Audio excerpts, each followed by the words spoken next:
Welcome back my dear students. How are you all? Hope that you all are fine. I am Jatin Dani. Today we are going to start with the next topic of chapter 2, that is structure of atom. In this video we are going to learn about the model of an atom. In the previous video what we have learned about the discovery of electron and discovery of proton in a discharge tube. But in this video when the scientists came to know about that atoms can be divided further, now they want to find its structure. So various scientists give various theory regarding the structure of atoms. Various scientists were there in the race, some got success, some got failures. Now we are going to start with the scientist whose name is J.J. Thomson, very popular scientist, and he described the structure of atom and various postulates were given by J. Thomson. और अब आज इनके postulates के बारे में हम पढ़ेंगे कि क्या postulate इन्होंने दिए थे और कौन से ऐसे कारण थे जिनके कारण हमारा जो जे थॉमसन मॉडल था वो फेल हो गया था। ठीक है, तो सबसे पहले हमारे पास हम पढ़ते हैं कि दैट जे थॉमसन ने स्ट्रक्चर या फिर मॉडल ऑफ एन एटम के बारे में क्या हमें एक्सप्लेन किया था। जे थॉमसन ने बोला था कि हमारे पास जो एटम है इसको हम फर्दर डिवाइड कर सकते हैं। इससे पहले जो डाल्टन था, जॉन डाल्टन सेड दैट हम इलेक्ट्रॉन को हम एटम को क्या नहीं कर सकते, फर्दर डिवाइड नहीं कर पाएंगे। लेकिन मैंने आपको फिर बताया कि दैट सभी साइंटिस्ट ने कुछ ना कुछ कोशिश किया कि हम क्या फाइंड कर सकते हैं या नहीं कर सकते। तो उसमें से जे थॉमसन ने एटम को क्या कर दिया था, आगे स्ट्रक्चर को डिवाइड कर दिया था, इलेक्ट्रॉन फाइंड किए, प्रोटॉन और पोस्टुलेट देने स्टार्ट कर दिए। सबसे पहले इन्होंने जो मॉडल एक्सप्लेन किया था, इन्होंने क्या किया, इन्होंने कंपेयर कर दिया, compare the structure of atom with the structure of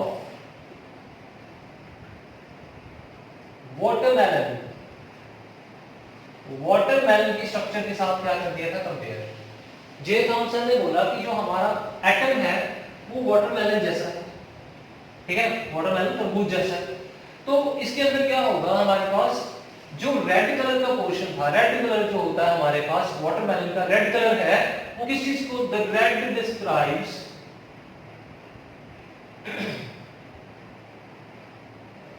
the red colour represents the positive charge and negative seeds, negative black seeds embedded in it। तो मतलब इसके अंदर जो सीड्स होते हैं वो किस चीज को रिप्रेजेंट कर रहे हैं, हमारे पास नेगेटिव चार्ज को रिप्रेजेंट कर रहे हैं। और जो रेड कलर है वो किसको रिप्रेजेंट कर रहा है, पॉजिटिव चार्ज। तो मतलब जो जे थॉमसन थे, इन्होंने साइंटिस्ट ने क्या किया, जो स्ट्रक्चर ऑफ एटम है उसको वाटरमेलन से क्या कर दिया, कंपेयर कर दिया। ये तो था कंपैरिजन। इन्होंने एक और चीज के साथ भी कंपेयर किया था, दैट इज प्लम पुडिंग। ये क्या चीज है, प्लम पुडिंग? ये मतलब हमारे जो क्रिसमस के टाइम में क्या करते हैं, स्वीट डिश होती है, ठीक है। At that time he compare that structure of atom with that sweet dish. हम लोग बोलेंगे कि हम जो खीर खाते हैं, आपको पता होगा, या फिर कस्टर्ड की बात करें। अगर हम कस्टर्ड की बात करें, कस्टर्ड में क्या करते हैं, हम कुछ ड्राई फ्रूट्स डाल देते हैं, ठीक है। जो कस्टर्ड का लिक्विड पोर्शन होगा वो किसको रिप्रेजेंट करेगा, वो पॉजिटिव चार्ज को रिप्रेजेंट करेगा। और जो हमारे पास हम उसमें ड्राई फ्रूट्स या फ्रूट्स डाल दिए है ना, वो किसको रिप्रेजेंट करेंगे, नेगेटिव चार्ज को रिप्रेजेंट करेंगे। तो मतलब हमारा जो स्ट्रक्चर ऑफ एटम है, उन्होंने वाटरमेलन या फिर प्लम पुडिंग एक्सपेरिमेंट जिसको बोलते हैं, उससे क्या कर दिया था, कंपेयर कर दिया था कि हमारा जो स्ट्रक्चर है एटम का ऐसा हो सकता है, ठीक है। तो इसी के बिहाफ पे, इसी के बेसिस के ऊपर then he given some postulates, जो भी हम पढ़ेंगे, क्या पोस्टुलेट दिए थे, the magnitude of positive charge and negative charge is equal। मतलब जो मैग्नीट्यूड है, पॉजिटिव चार्ज जितने पॉजिटिव होंगे उतने ही क्या होंगे, नेगेटिव चार्ज होंगे। Second, the atom is overall neutral. जो हमारा एटम होगा वो ओवरऑल क्या होगा, न्यूट्रल होगा। एटम के ऊपर कोई भी चार्ज प्रेजेंट नहीं है, नेगेटिव चार्ज भी नहीं होगा, पॉजिटिव चार्ज भी नहीं होगा। And the number of electrons and number of protons are equal. मतलब जितने प्रोटॉन्स होंगे उतने ही हमारे पास क्या होंगे, इलेक्ट्रॉन। मतलब जितना इसके अंदर नेगेटिव चार्ज होगा उतना ही इसके अंदर क्या होगा, पॉजिटिव, जिसके कारण हमारा एटम क्या होगा, न्यूट्रल होगा। और हम बोल सकते हैं कि नेगेटिव चार्ज का मैग्नीट्यूड एंड पॉजिटिव चार्ज का मैग्नीट्यूड क्या होगा, हमारे पास सेम होगा। अगर नेगेटिव एंड पॉजिटिव का magnitude same, that means atom is a neutral. तो ये पोस्टुलेट थे जो हमें जे थॉमसन ने हमें क्या कर दिए थे, डिस्क्राइब किए थे। तो इसके बाद हमारे पास कुछ टाइमिंग के लिए हमने इन पोस्टुलेट्स को जो पुराने टाइमिंग में थे ना 18 समथिंग्स ना, तो एट दैट टाइम हमने इनकी बातों को सच मान लिया था कि हाँ, कि जो उन्होंने डिस्क्राइब किया कि ऐसा हो सकता है। लेकिन जैसे जैसे क्या हुआ, हमारे पास और साइंटिस्ट आए, तो उन्होंने इन्हीं के जे थॉमसन के एक्सपेरिमेंट या पोस्टुलेट्स के ऊपर काम किया, तो उनके रिजल्ट नेगेटिव आने स्टार्ट हो गए, जिसके कारण हम साइंटिस्ट ने ये बात बाद में बोल दिया कि दैट जे थॉमसन का जो मॉडल था वो क्या हो गया, हमारे पास गलत प्रूव हो गया। लेकिन इसके जो पोस्टुलेट थे वो ठीक थे कि that atom is neutral and number of electron and protons are क्या है, हमारे पास इक्वल। लेकिन जो इन्होंने मॉडल दिया था ना कि हमारा जो एटम है वो वाटरमेलन जैसा होगा या प्लम पुडिंग एक्सपेरिमेंट जो वैसा होगा, वो गलत हो गया। मतलब इन्होंने स्ट्रक्चर को अच्छे से एक्सप्लेन नहीं किया था। अगर स्ट्रक्चर को अच्छे से एक्सप्लेन नहीं किया, इसके बाद और साइंटिस्ट रेस में आए that those who want to explain the structure of atom, और उनमें से एक हमारे पास थे साइंटिस्ट, दैट इज रदरफोर्ड। तो जो हमारे पास रदरफोर्ड साइंटिस्ट हैं, बहुत ही ज्यादा मतलब बहुत बढ़िया साइंटिस्ट थे। इन्होंने अपने टाइमिंग में बहुत ज्यादा इन्वेंशंस की थी। तो उनमें से जो रदरफोर्ड थे, इनके पास था alpha scattering experiment, alpha particle scattering experiment. अभी हम पढ़ेंगे कि अल्फा पार्टिकल स्कैटरिंग एक्सपेरिमेंट है क्या हमारे पास। देखिए यहाँ पे अभी हम स्टार्ट कर रहे हैं। The model given by the Rutherford and this Rutherford and कौन सा एक्सपेरिमेंट था, अल्फा पार्टिकल स्कैटरिंग एक्सपेरिमेंट। तो ये एक्सपेरिमेंट दिया था हमें, किसने दिया था, that is given by the scientist Rutherford. ठीक है, तो जब रदरफोर्ड ने एक्सपेरिमेंट स्टार्ट किया, अपने ही मतलब इनके पास लैब थी, अपने ही इनके पास इक्विपमेंट थे, तो ये स्कैटरिंग एक्सपेरिमेंट करते भी थे। तो इन्होंने क्या किया, जब लैब में एक्सपेरिमेंट करना स्टार्ट किया, तो सबसे पहले इन्होंने अल्फा पार्टिकल्स के लिए कुछ पहले अपरेटस कलेक्ट किया। अपरेटस क्या था, ये थे हमारे पास डबली चार्ज पार्टिकल्स। अब ये डबली चार्ज पार्टिकल्स कौन से होते हैं, having two positive charge on helium. इन्होंने एक हल्का पार्टिकल लिया जिसके ऊपर कौन सा चार्ज होगा, टू पॉजिटिव चार्ज। जब हीलियम के ऊपर टू पॉजिटिव चार्ज, इसको कौन से पार्टिकल्स बोल दिया, अल्फा पार्टिकल्स। ठीक है, तो सबसे पहले इनके पास एक अल्फा पार्टिकल का सोर्स था। ठीक है, अल्फा पार्टिकल्स के लिए दिस इज सोर्स। ये बॉक्स था लेड का बना हुआ, इसके अंदर अल्फा पार्टिकल्स थे। जैसे ही उन्होंने अल्फा पार्टिकल्स को स्कैटर करवाया, इसके ऊपर थ्रो किया gold foil.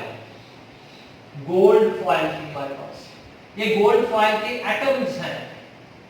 These are the atoms of gold foil.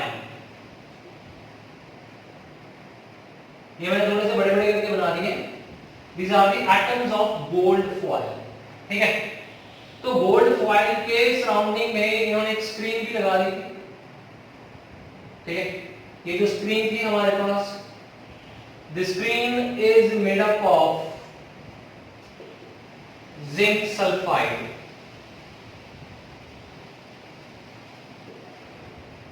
Fluorescence. Material की। ठीक है, जैसे इसके ऊपर पार्टिकल्स फॉल कर रहे थे तो साइंटिस्ट को यहाँ पे एक लाइट दिखाई दे रही थी जिससे उनको पार्टिकल्स की डायरेक्शन के बारे में पता लगा। अब ये हमारे पास एटम्स हैं, ये एटम्स किसके हैं? गोल्ड फॉइल है हमारे पास,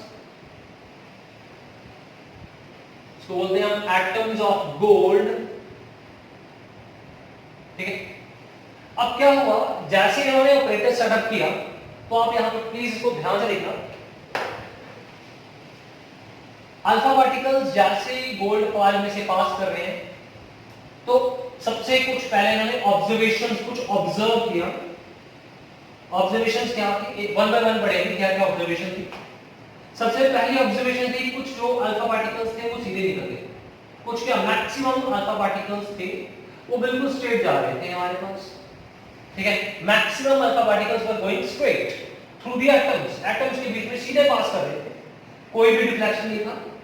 लिखेंगे यहां पे maximum alpha particles go straight, alpha particles move in straight direction, straight line, straight direction, alpha particles move in straight line, कोई भी डिफ्लेक्शन नहीं होंगे, ना ऊपर ना नीचे, maximum particles.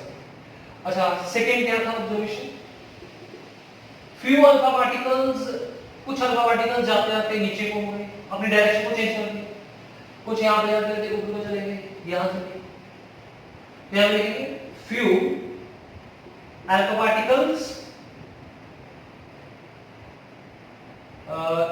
Deviate from its path, अपने ही पाथ से क्या हो गए, डेविएट हो गए। ठीक है, तो ऑब्जर्वेशंस, थर्ड ऑब्जर्वेशन देखिए यहां पे, और बहुत ही कम, मतलब बहुत ही ज्यादा कम पार्टिकल थे, बहुत ही ज्यादा मतलब 12,000 रेशियो 1, मतलब 12,000 में से एक पार्टिकल ऐसा था 12,000 में से जो अपने ही पाथ को रिट्रेस कर रहा था।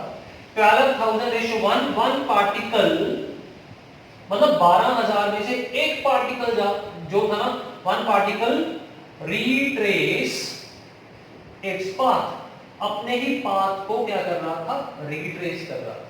So these are the observation made by the Rutherford when he throw the alpha particles toward the gold foil. ठीक है, जैसे उसने अल्फा पार्टिकल्स को गोल्ड फॉइल की तरफ थ्रो किया तो ये ऑब्जर्वेशंस थी हमारे पास।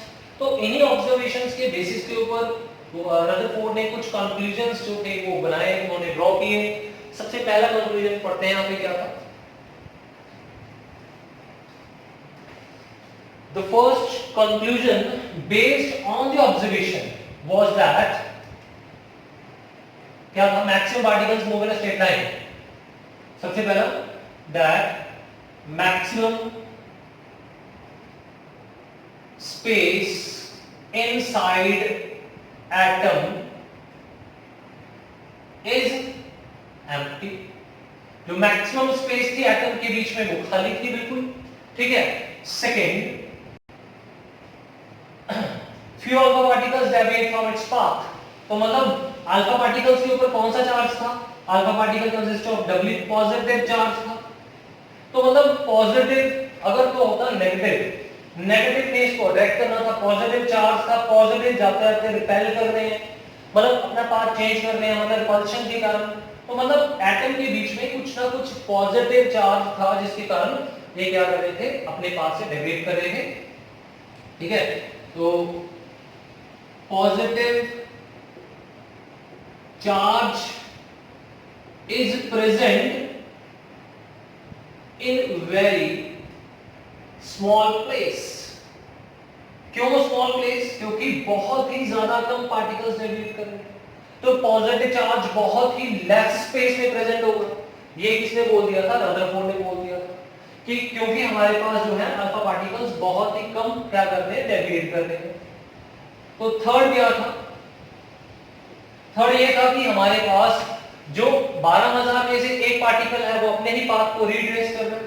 तो इसका मतलब क्या बोला था उन्होंने, the mass of atom is present in very small place inside the atom। तो ये कंक्लूजन्स जो थे हमारे पास रदरफोर्ड ने उनके ऑब्जर्वेशंस के ऊपर बना लिए थे, ठीक है। तो यहां पे जब रदरफोर्ड ने बोला कि that positive charge is present in very small space, तो साइंटिस्ट ने यहां बोल दिया, रदरफोर्ड ने, that the positive charge is present, यहीं से लिख लेते हैं, positive charge is present in very space, small space, that is called nucleus. जो हमारे पास सबसे स्मॉल प्लेस के ऊपर क्या प्रेजेंट था, स्मॉल प्लेस के ऊपर क्या प्रेजेंट था, पॉजिटिव चार्ज था। वेरी स्मॉल प्लेस के ऊपर प्रेजेंट था positive charge, very small place के ऊपर पॉजिटिव चार्ज था। उस स्मॉल स्पेस को उन्होंने क्या बोल दिया, न्यूक्लियस बोल दिया, कि न्यूक्लियस है हमारे पास बहुत ही स्मॉल स्पेस में, and mass of atom is present in very small space inside the atom. और मतलब मास जो था of atom is present inside the nucleus. मतलब उन्होंने साथ में ये भी बोल दिया था कि हमारे पास जो क्या हो रहा है कि दैट मास जो है वो न्यूक्लियस के अंदर है और इतने स्मॉल प्लेस के ऊपर है। और न्यूक्लियस साथ में ये भी एक्सप्लेन किया था कि न्यूक्लियस का साइज इतना ज्यादा स्मॉल है कि अगर हम कंपेयर करें कि मेरे पास अगर मान लो एक लेदर की बॉल है, ठीक है, लेदर की बॉल को उन्होंने क्रिकेट ग्राउंड के साथ कंपेयर कर दिया था। उन्होंने बोला कि मान लो हमारे पास एक क्रिकेट ग्राउंड है जो अप्रोक्सीमेटली 5 to 10 किलोमीटर बड़ा हो, मतलब 5 से 10 किलोमीटर लंबा होना चाहिए, और जो आपकी क्रिकेट की बॉल होगी वो न्यूक्लियस को रिप्रेजेंट करेगी, और जो आपका क्रिकेट का ग्राउंड होगा वो किसको रिप्रेजेंट करेगा, वो एटम की बाउंड्रीज को डिफाइन करेगा। मतलब उन्होंने क्या बोला था कि न्यूक्लियस कैसे होगा हमारे पास, let us suppose this is a nucleus very small size and this is the boundaries of atom, और मैक्सिमम स्पेस जो होगी इसके बीच में क्या होगी हमारे पास, एम्प्टी, और यहां पे न्यूक्लियस होगा, ठीक है, और मैक्सिमम स्पेस एम्प्टी, और इलेक्ट्रॉन्स जो हैं वो इसके बीच में क्या कर रहे हैं, रिवॉल्व कर रहे हैं, electrons are revolving in it. मतलब ये नहीं बताया था कि इलेक्ट्रॉन कैसे रिवॉल्व कर रहे हैं, इतना बता दिया था कि that electrons are revolving inside the atom around the nucleus, मतलब न्यूक्लियस के सराउंडिंग्स में इलेक्ट्रॉन्स क्या कर रहे हैं, रिवॉल्व कर रहे हैं। तो ये हमारे पास जो था एटम स्ट्रक्चर था एटम का, इसने एक्सप्लेन कर दिया था, explained by the Rutherford। The maximum space is empty inside, positive charge centre में होगा हमारे पास जो बहुत ही छोटी प्लेस के ऊपर होगा, और पूरा का पूरा मास उसी के बीच में होगा, और इलेक्ट्रॉन जो है उसके सराउंडिंग्स में क्या कर रहे हैं, रिवॉल्व कर रहे हैं।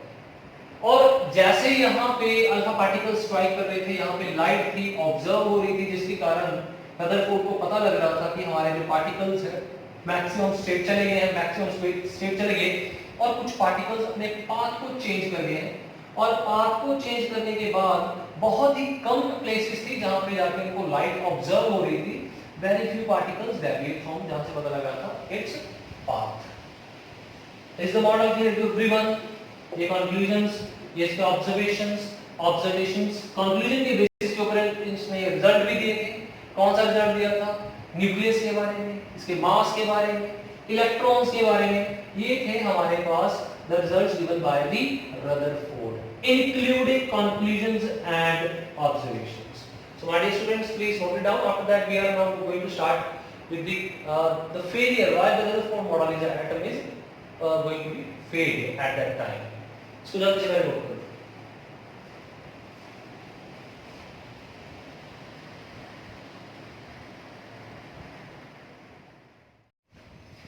Now the next is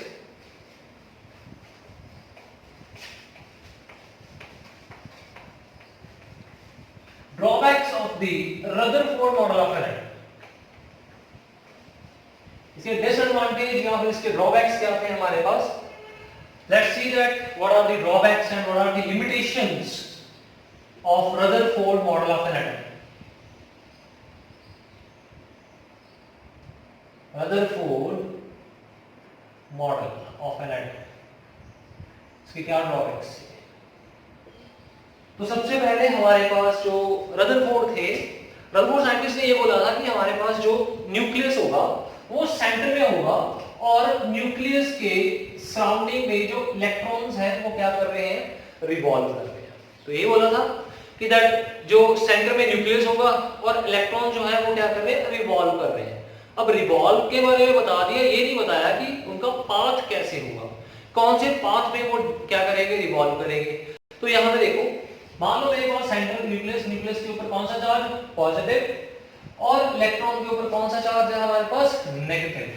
और नेगेटिव पॉजिटिव के कारण इनके बीच में एक फोर्स आ जाएगी, that force is called electrostatic force.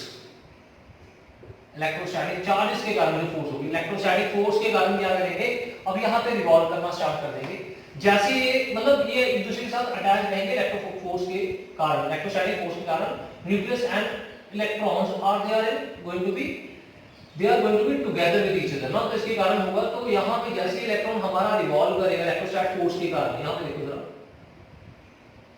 Revolve कर रहा है, किसके सराउंडिंग्स में रिवॉल्व कर रहा है, न्यूक्लियस के। ध्यान देना इस चीज के ऊपर। तो इलेक्ट्रॉन जब रिवॉल्व करेगा हमारे पास, तो आखिरी पॉइंट के ऊपर आपको पता है इसकी जो वेलोसिटी है वो क्या करेगी, चेंज करेगी। वेलोसिटी क्या चेंज, देखो वेलोसिटी जो है वो कैसे, डायरेक्शन के ऊपर डिपेंड है। आखिरी पॉइंट के ऊपर डायरेक्शन चेंज कर रही है। जब सभी पॉइंट्स के ऊपर जो है डायरेक्शन चेंज कर रही है, डायरेक्शन चेंज करने से क्या होगा हमारे पास, we know that if there is a change in direction, change in direction, तो चेंज इन डायरेक्शन से क्या प्रोड्यूस हो जाएगी, एक्सेलरेशन प्रोड्यूस हो जाएगी। ठीक है, that means change in direction, acceleration is produced. Acceleration से क्या हो जाएगा, इसमें एक फोर्स प्रोड्यूस हो जाएगी। कौन सी फोर्स हो जाएगी, centripetal force of attraction, centripetal force of attraction. Electron और इसके बीच में हमारे पास पॉजिटिव चार्ज के बीच में, जिसके कारण हमारा जो इलेक्ट्रॉन है वो क्या कर रहा है, पॉजिटिव चार्ज के सराउंडिंग्स में रिवॉल्व कर रहा है। कौन सी फोर्स के कारण, सेंट्रीपिटल फोर्स के कारण।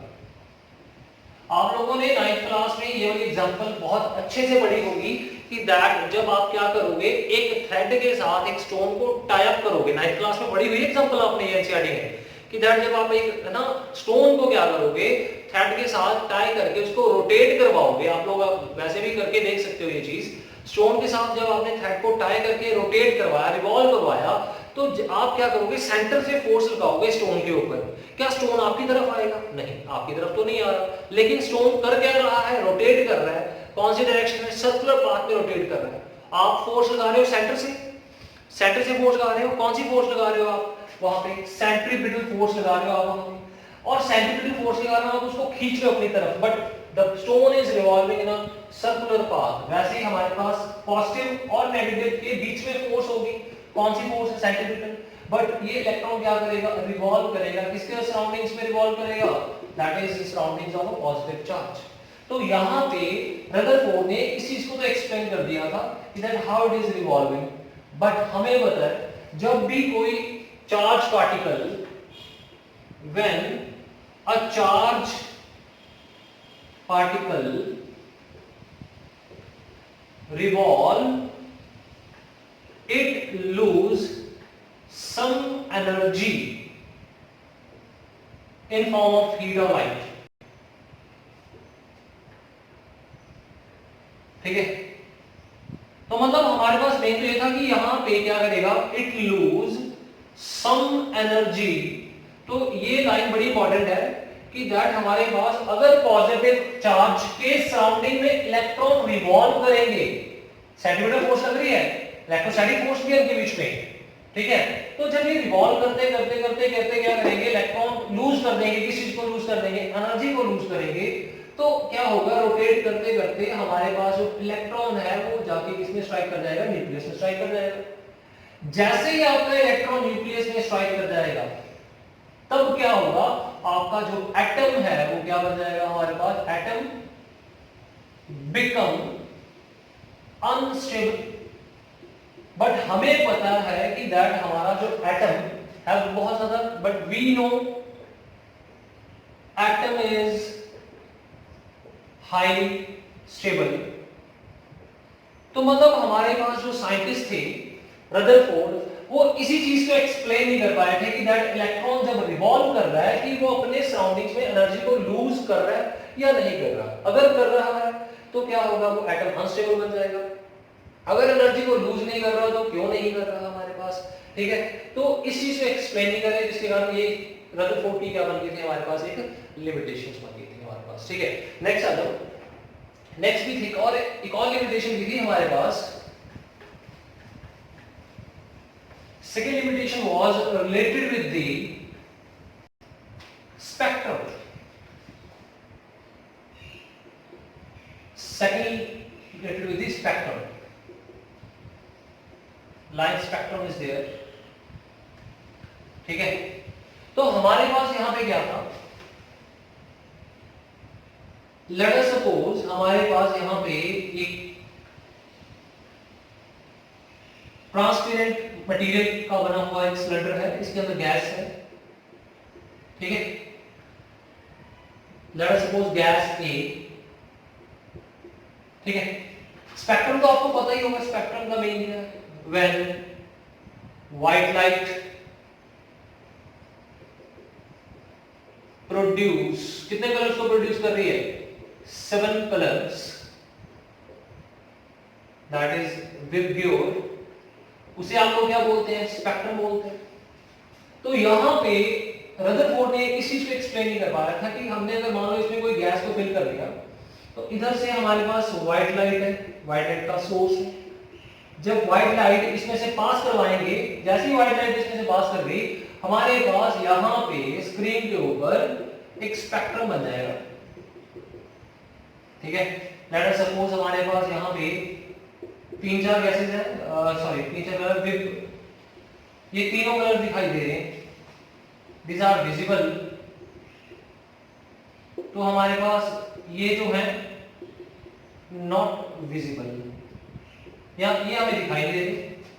तो गैस में से जब व्हाइट लाइट को पास कर रहे हैं, ठीक है, उसके बाद जब हमारे पास सिर्फ हमें यहाँ पे 3 ही कलर जो दिखाई दे रहे हैं, ये वाले कलर क्यों नहीं दिखाई दे रहे, मतलब इस चीज को जो रदरफोर्ड था वो एक्सप्लेन नहीं कर पाया था। मतलब हमारे पास जो लाइन स्पेक्ट्रा था हमारे पास, एक और था डिस्क्रीट स्पेक्ट्रा जो था हमारे पास। डिस्क्रीट स्पेक्ट्रा क्या था हमारे पास, लेट अस सपोज हमारे पास एक और यहाँ पे, इसके अंदर गैस हमने कौन सी ली, बी गैस ली थी, इसमें भी व्हाइट लाइट को पास करवाया, ठीक है। व्हाइट लाइट, जैसे व्हाइट लाइट को पास करवाया तो यहाँ पे मेरे पास सिर्फ स्क्रीन के ऊपर सिर्फ एक लाइन दिखाई दे रही है कलर की, कौन सी कलर की, ब्लू कलर दिखाई दे रही है, ठीक है। तो ये कौन सा spectra, this is your absorb spectrum, absorb spectrum. तो मतलब ये जो है एमिशन स्पेक्ट्रा और एब्जॉर्ब स्पेक्ट्रा, ये जो रदरफोर्ड का एक्सपेरिमेंट था इस चीज को एक्सप्लेन नहीं कर पाया था। 2 लिमिटेशंस है, इससे पहले वाली लिमिटेशन मैंने आपको बताई है कि जो इलेक्ट्रॉन है वो क्या कर रहा था, रिवॉल्व कर रहा था, रिवॉल्व करते करते क्या करेगा, एनर्जी को एमिट करेगा, इस चीज को एक्सप्लेन नहीं किया। Second thing is that here कि हमारे पास जो स्पेक्ट्रा था, इस स्पेक्ट्रा को एक्सप्लेन नहीं कर पाया था, जिसके कारण हमारे पास there is a limitations in the Rutherford model of atom. तो इसकी लिमिटेशंस को दूर करने के लिए हमारे पास जो नेक्स्ट साइंटिस्ट थे, दैट इज नील बोहर, उन्होंने आगे क्या किया था, एटम को क्या किया था, एक्सप्लेन किया। So my dear students, please note it down, after that we will start with the Niels Bohr model of atom. इसको करो जल्दी से।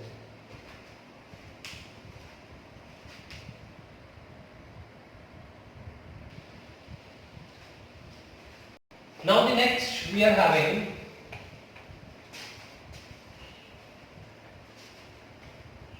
Bohr's model of an atom. Bohr's model of an atom. So Bohr is a very also we can say very great scientist who has given about the various experiments related to the structure of atom, and he explained the structure of atom very well. And the various postulates we are going to discuss, various postulates given by the Bohr, we are going to discuss in our today's topic. That what are that postulates and how they have described about the structure of atom. So सबसे पहले हमारे पास first postulate about the Bohr's model of an atom is that atom has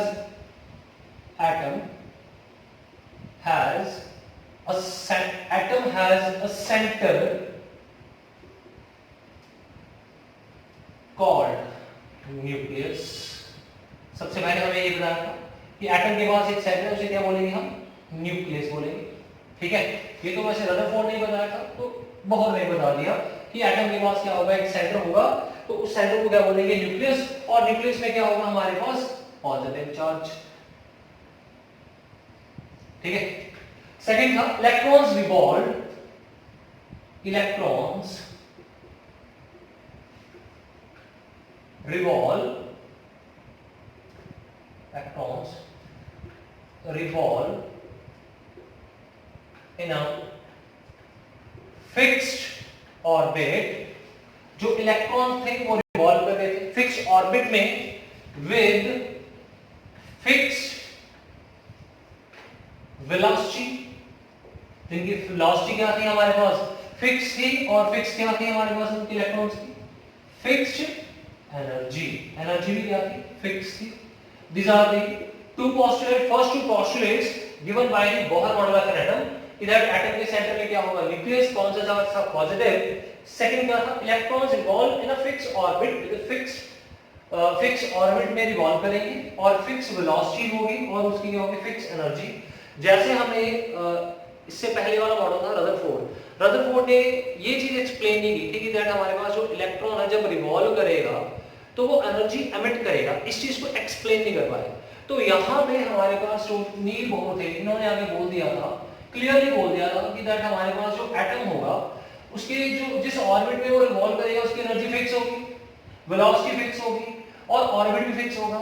और जो हमारे पास electron है वो क्या करेगा? एनर्जी को क्या नहीं करेगा हमारे पास? लूज नहीं करेगा। इसका मतलब क्या होगा?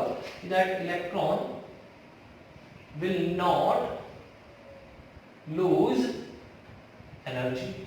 ये किसने बोल दिया? That is given by Bohr. The third postulate is called quantization conditions. That is quantization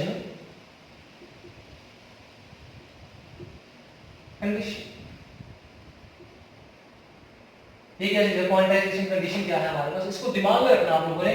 it's very very very important that electron revolve in the circular orbit, that electrons revolve in a circular orbit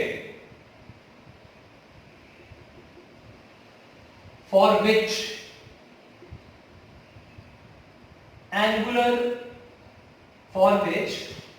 orbital angular momentum. इस चीज को भी explain करते हैं आपको। The electron revolve in a circular orbit for which the angular momentum that is represented by L is the integral multiple of h by 2 pi। मतलब यहां पे हमारे पास एक क्वांटाइजेशन कंडीशन अप्लाई कर दी थी। ये बोहर ने कंडीशन दी थी, क्वांटाइजेशन कंडीशन थी। क्वांटाइजेशन का मतलब क्या हो जाएगा? फिक्स्ड। अभी आपको ये पूरा पोस्टुलेट एक्सप्लेन करते हैं कि पोस्टुलेट है क्या। ये पोस्टुलेट आपके लिए बिल्कुल अलग है। यहाँ पे जो टर्म्स यहाँ पे लिखे हैं वो भी बिल्कुल आपके लिए अलग होंगे। सबसे पहले तो आपके पास ये जो टर्म है h by 2 pi, ये क्या चीज है? h क्या रिप्रेजेंट कर रहा है यहाँ पे? ये है प्लैंक्स कांस्टेंट। ठीक है, इसकी वैल्यू फिक्स होगी 6.636 × 10⁻⁻34। ठीक है, ये तो वैल्यू आपको याद ही होगी, फिजिक्स में भी आप लोग किया करते हो चैप्टर 1 में। तो यहाँ पे जाओ पर second, that is Planck's constant. Condition is that electron revolve in a circular orbit for which the orbital angular momentum is the integral multiple of h by 2 pi। इसका मीनिंग क्या है हमारे पास? इसका मीनिंग ये है कि मान लो हमारे पास यहाँ पे सेंटर में न्यूक्लियस है। ठीक है, ये न्यूक्लियस के सराउंडिंग में सबसे पहला ऑर्बिट है। ठीक है, सबसे पहले ऑर्बिट में जो हमारे पास इलेक्ट्रॉन है, इलेक्ट्रॉन की बात कर रहे हैं, जो इलेक्ट्रॉन होगा उसका जो एंगुलर मोमेंटम होगा, उसका कौन सा मोमेंटम होगा? Angular momentum. वो किसके इक्वल होगा हमारे पास? That will be equal to n by h by 2 pi के इक्वल होगा।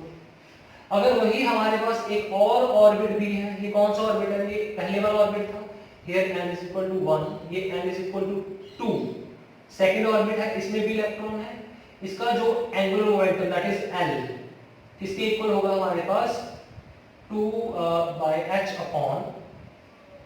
अपॉन 2 पाई। तो वही हमारे पास एक और ऑर्बिट भी है यहाँ पे, इसमें हमारे पास यहाँ पे इलेक्ट्रॉन है, तो इसका जो एंगुलर मोमेंटम होगा L इक्वल टू कितना हो जाएगा 3h बाय कितना हो जाएगा 2 पाई हो जाएगा। मतलब यहाँ पे हमारे पास जो इलेक्ट्रॉन्स हैं ऑर्बिट के बीच में, ध्यान से समझना इस चीज को, the electrons inside the orbit they possess orbital angular momentum, उनका कुछ ना कुछ ऑर्बिटल एंगुलर मोमेंटम होगा, और जो ऑर्बिटल एंगुलर मोमेंटम है वो किसके इक्वल है हमारे पास इंटेग्रल मल्टीपल्स। इंटेग्रल मल्टीपल्स कैसे, यहाँ पे 1 2 3, और किसके इंटेग्रल मल्टीपल है h by 2 पाई। h क्या है वहां पे प्लैंक्स कांस्टेंट है, 2 पाई की वैल्यू आपको पता ही है 3.14। ये किस चीज को डिफाइन कर रहे हैं, इसके एंगुलर मोमेंटम को डिफाइन कर रहे हैं। That means angular momentum is quantized, angular momentum is quantized।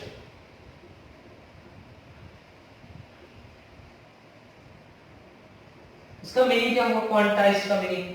Quantize का मीनिंग ये हुआ, इसको हम ये भी बोल सकते हैं दैट एंगुलर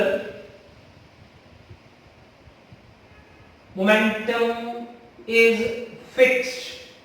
अब यहां पे देखो जो इलेक्ट्रॉन यहां पे है इसका एंगुलर मोमेंटम कितना हमारे पास h by 2 पाई।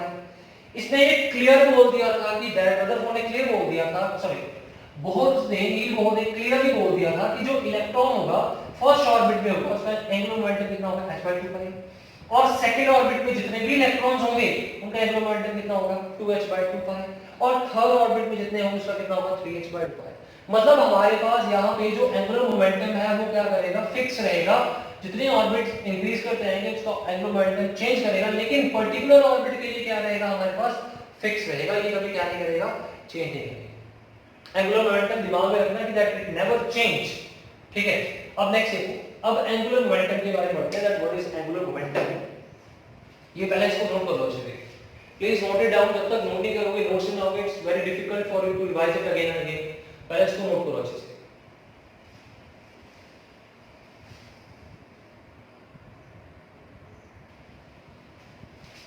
तो यहां पे हम बात कर रहे थे एंगुलर मोमेंटम की।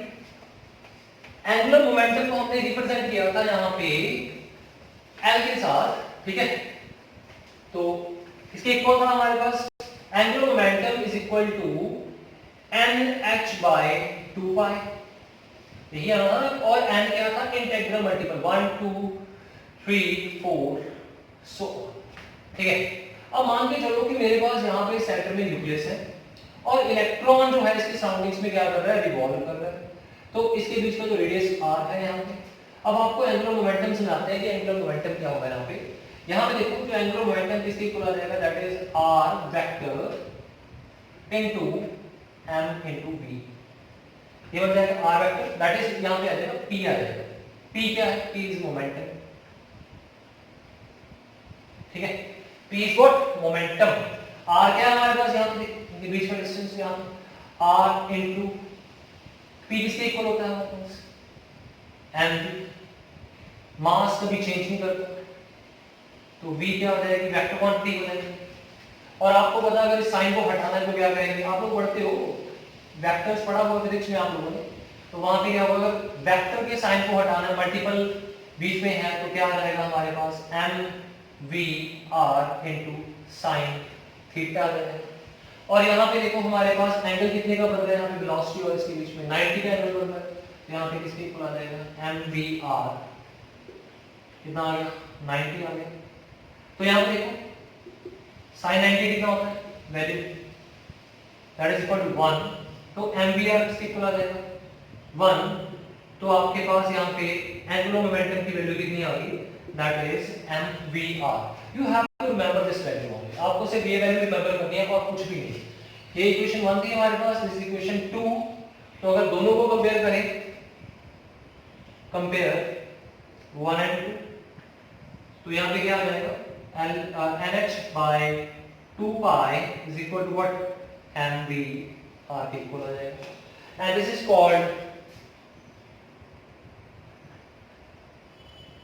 quantization condition given by, किसने दी थी quantization condition? Given by Bohr. और यहाँ पे जो n की वैल्यू थी वो कितनी हो सकती है? 1 2 3 4 5 so this is the third postulate. ये थर्ड पोस्टुलेट था जो बोहर ने क्या किया था, एक्सप्लेन किया था कि हमारे पास जितने भी इलेक्ट्रॉन्स हैं, ये हमारे पास देखो फर्स्ट ऑर्बिट में इलेक्ट्रॉन है, ये सेकंड ऑर्बिट में इलेक्ट्रॉन है यहाँ पे, और ये थर्ड ऑर्बिट में इलेक्ट्रॉन है हमारे पास। जो फर्स्ट वाला होगा इसका जो एंगुलर मोमेंटम क्या होगा, that is h by 2 pi is equal to mvr के इक्वल होगा। अगर वही हमारे पास सेकंड ऑर्बिट वाला हो जाएगा तो n की वैल्यू 1 थी, यहाँ पे कितनी हो जाएगी? 2 हो जाएगी, this 2h by 2 pi is equal to mvr हो जाएगा। ये अलग का कट हो जाएगा h by 2। थर्ड के लिए क्या हो जाएगा हमारे पास? 3 h by 2 pi is equal to क्या आ जाएगा? mvr आ जाएगा। So ये कंडीशन थी and this condition is called quantization condition। Why quantization condition? Because ये जो वैल्यू है, अगर चाहे एक इलेक्ट्रॉन यहाँ पे भी हो, इसकी भी है, ये क्वांटाइजेशन थी, क्वांटाइजेशन, और we can say, और कौन सी वैल्यू थी? Fixed value. ठीक है, इसको जल्दी से नोट कर लो कि that what is the quantization condition given by the Bohr, and here remember that h is what, this is your Planck's constant। जल्दी से इसको नोट कर लो, do it fast.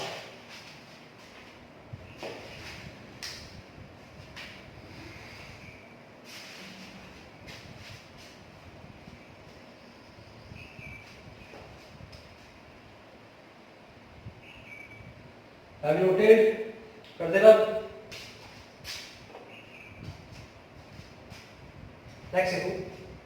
Next postulate. This postulate is complete. Now comes the fourth postulate given by the Bohr is that while revolving, fourth postulate, while revolving electron in orbit,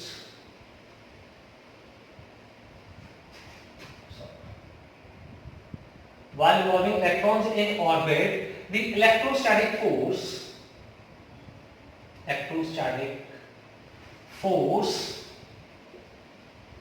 between electron and nucleus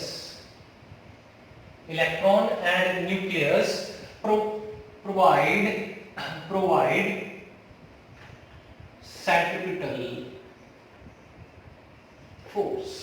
अब इस postulate को ध्यान समझना। ये postulate क्या है हमारे पास? वो बोल रहा है कि अगर मान लो मेरे पास यहाँ पे चार्ज है पॉजिटिव और यहाँ पे है नेगेटिव इलेक्ट्रॉन है, न्यूक्लियस की सराउंडिंग्स में इलेक्ट्रॉन रिवॉल्व कर रहे, तो इन्हीं के चार्जेस के कारण यहाँ पे कौन सी फोर्सेज है? That is electrostatic force. ठीक है, और जिसके कारण कौन सी फोर्स प्रोड्यूस हो रही है? Centripetal force. तो हम बोल सकते हैं कि दैट हमारे पास जो इलेक्ट्रोस्टैटिक फोर्स होगी वो किसके इक्वल होगी? That is equal to what? Centripetal force के इक्वल हो जाएगी हमारे पास। ठीक है, electrostatic force will be equal to what? Centripetal force. तो अब यहाँ पे हम बात करेंगे पहले जो हमारे पास इलेक्ट्रोस्टैटिक फोर्स है, दैट इज Fe की बात करेंगे। ठीक है, Fe। आप लोगों को पता होगा कि अगर मान लो मेरे पास यहाँ पे कोई चार्ज है, that charge is q1 and q2 and there is a distance between them is b, और इसको हम r भी बोल सकते हैं, इसको r ले लो चाहे इसको d ले लो।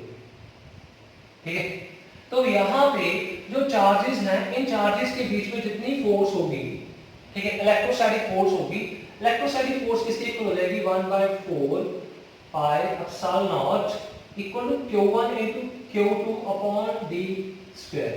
ये हो जाएगा। ये दो चार्जेस थे, दो चार्जेस के बीच में डिस्टेंस कितना था? d। तो दोनों चार्जेस के बीच में जो फोर्स है उसका फॉर्मूला था 1/4 epsilon naught q1 q2 by d square। This is the force between the two charges. Late us suppose हमारे पास यहाँ पे ये जो दोनों चार्जेस हैं एक इसको रिप्रेजेंट कर रहे हैं, एक चार्ज इसमें से है हमारे पास न्यूक्लियस और दूसरा चार्ज हमारे पास यहाँ पे कौन सा है, इलेक्ट्रॉन। तो इनके बीच में फोर्स क्या होगी, आर हो जाएगी।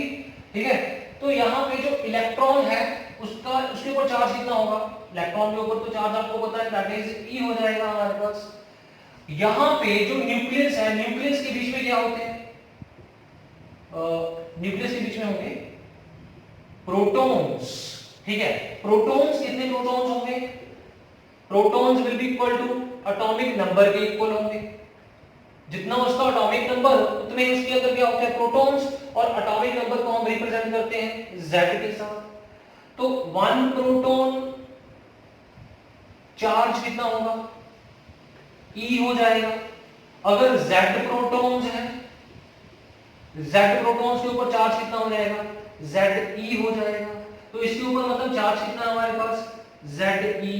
ठीक है, ZE is the charge, electron के ऊपर चार्ज E हो जाएगा। चार्ज की वैल्यू तो सेम है, 1.6 × 10⁻⁹ होता है, आपको पता ही है। तो इसके चार्ज की वैल्यू वही है हमारे पास, प्लस पॉजिटिव में हो जाएगी। ठीक है, इसलिए हम इसको E ले लिया चार्ज को ना। तो यहां पे देखो फार्मूला लगाओ, F इसके ऊपर फार्मूला लगाओ 1/4 ε0। ठीक है, तो साथ में Q1 था, Q1 ये रहा हमारे पास और ये Q2 बन गया हमारे पास। तो ये कितना बन जाएगा, ZE बन जाएगा और यहाँ पे इनटू E आ जाएगा। ठीक है, अपॉन D कितना है हमारे पास, यहाँ पे R के इक्वल है। तो ये बन जाएगा हमारे पास FE is equal to ZE, या इसको आगे लिखो, अपॉन 4πε0 इनटू R स्क्वायर आ जाएगा। तो ये तो हमने कौन सी फोर्स को फाइंड कर लिया, इलेक्ट्रोस्टैटिक फोर्स को फाइंड कर लिया। ठीक है, अब इनके बीच में कौन सी फोर्स है, एक और फोर्स भी है, कौन सी, सेंट्रीपिटल फोर्स है। मास ऑफ इलेक्ट्रॉन को हम मान लेते हैं m। ठीक है, इसके बीच में रेडियस कितना है, r, और कितने वेलोसिटी के साथ मूव कर रहे हैं यहाँ पे, v वेलोसिटी के साथ। तो सेंट्रीपिटल फोर्स होगी वो किसके इक्वल आ जाएगी, mv²/r। यहाँ पे ये देखो, ये सेंट्रीपिटल फोर्स का फॉर्मूला, ये इलेक्ट्रोस्टैटिक फोर्स का फॉर्मूला। अब दोनों को यहाँ पे इस पोस्टुलेट के अकॉर्डिंग आप यहाँ पुट कर दो। ये इसको हम नंबर 1 डाल देते हैं, इसको नंबर 1 डाल देते हैं, इसको नंबर 2 डाल देते हैं, इसको नंबर 3। अब यहाँ लिखो पुट 2 and 3 in 1। इन दोनों को यहाँ पुट कर दो, कितना जाएगा हमारे पास यहाँ E into ZE upon 4πε0 r² is equal to यहाँ mv²/r। So this is the postulate given by the Bohr। Bohr ने अपना फोर्थ पोस्टुलेट दिया था। ठीक है, जिसमें इसने किसकी बात की थी, about the electron and the nucleus and the charge forces present between them. इसको जल्दी से इसको भी नोट करो। After that we are going toward the next postulate given by the Bohr, and इसको नोट करो।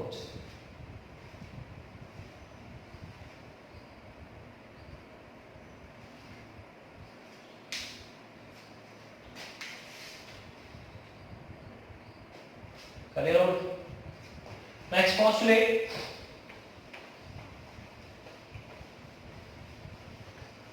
Next postulate is that fifth postulate.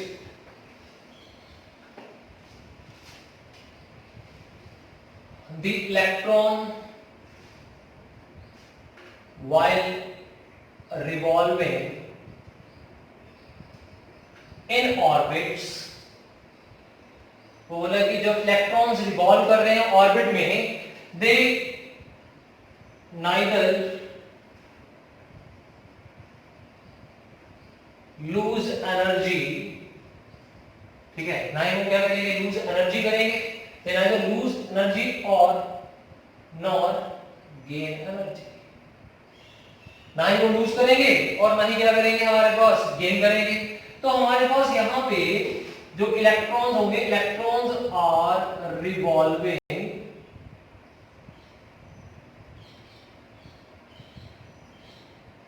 in a fixed orbits called discrete orbits. इनको हम क्या बोलेंगे?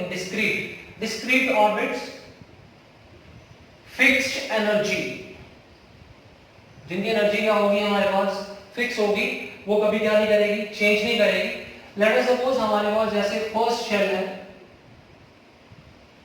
फिक्स है फर्स्ट शेल, इसकी energy value कितनी होगी n1, और कौन सा होगा k शेल, वैसे ही हमारे पास सेकंड शेल, इसके लिए एनर्जी वैल्यू कितनी हो जाएगी 2 हो जाएगी, l शेल, थर्ड हमारे पास क्या हो जाएगा, थर्ड शेल कितना हो जाएगा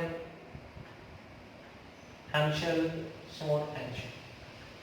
So these are the postulates given by the Bohr model of an atom, in which he explained that how the electrons are revolving inside the atom surrounding the nucleus without losing any energy.